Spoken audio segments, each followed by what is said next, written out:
Assalamualaikum warahmatullahi wabarakatuh. Pada kesempatan kali ini saya ingin memaparkan tentang proposal saya. Yang pertama saya akan memperkenalkan diri dulu.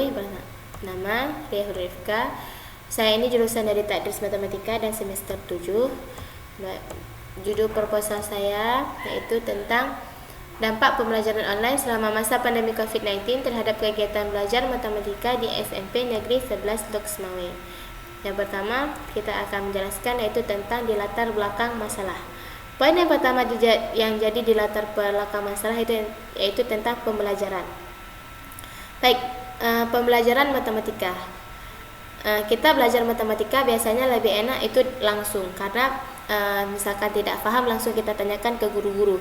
Nah, kalau pada masa pandemi COVID sekarang itu tidak diperbolehkan untuk bertatap muka karena kita harus menjaga jarak, kita harus menjaga kesehatan dan kebersihan. Nah, jadinya di saat pembelajaran matematika itu biasanya di masa pandemi itu biasanya guru memberikan video, mengirimkan video melalui via WhatsApp, aplikasi Zoom, dan murid yang menerimanya mengunduh dan belajarnya di video tersebut.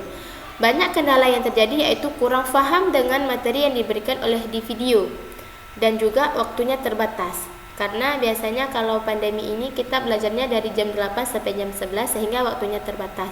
Walaupun bisa lebih dari jam 11 itu hanya pembelajaran yang ditanyakan jika tidak paham sama sekali terhadap guru pemateri tersebut. Dan yang kedua yaitu kendalanya di peserta didik. Peserta didik banyak mengeluh, diantaranya jenuh dengan pembelajaran daring, tidak sanggup untuk mengunduh videonya, malas-malasan. Ini yang terjadi di peserta didik sekarang di masa pandemi COVID. Dan seterusnya yaitu tentang guru.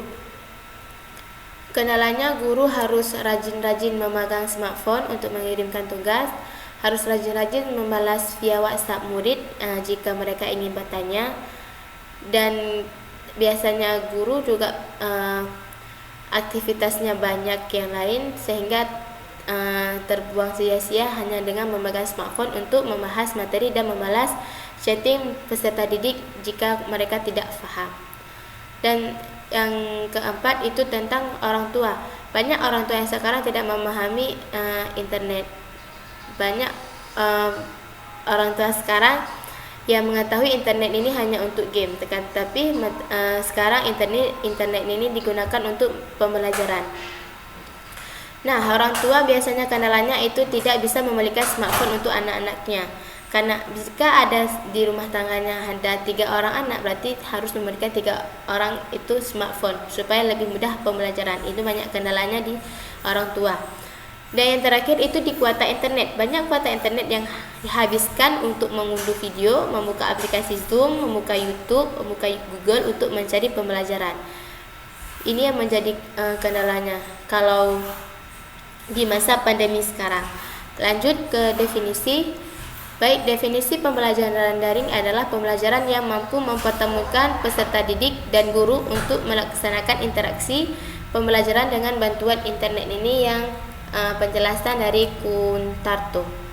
Nah, kalau pembelajaran daring sekarang ini itu anak-anaknya tidak bisa, mereka bilang itu guru tanpa tanda jasa, tapi sekarang ialah internet tanpa tanda jasa karena sekarang guru juga bergantung kepada internet. Kalau dulu guru bergantung dengan buku, mereka bisa lihat, kalian bisa lihat buku di halaman segini, tapi sekarang kalian buka internet, kalian buka Google, kalian lihatnya di sini gitu.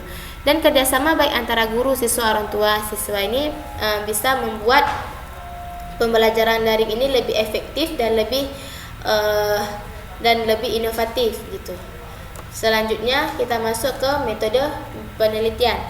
Metode penelitian ini yaitu menggunakan tentang metode kualitatif.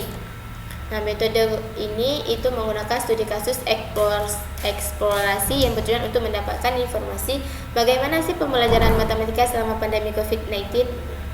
Dan dari metode ini itu dapat kita simpulkan bahwasanya pandemi COVID ini bisa membuat anak-anak biasanya ini yang saya tertera di sini kelas 1 itu siswanya biasanya ada 28 siswa di ruang kelas tersebut yang hanya mengikuti pembelajaran online hanya 16 orang siswa.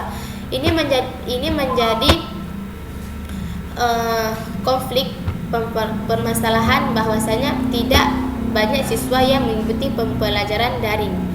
Dan setelahnya itu hasilnya pembelajaran dilakukan melalui video call, itu banyak mengunduh video call dengan memakan banyak kuota, dan pemilihan materinya juga harus berdasarkan bahasa yang dipahami oleh murid tersebut.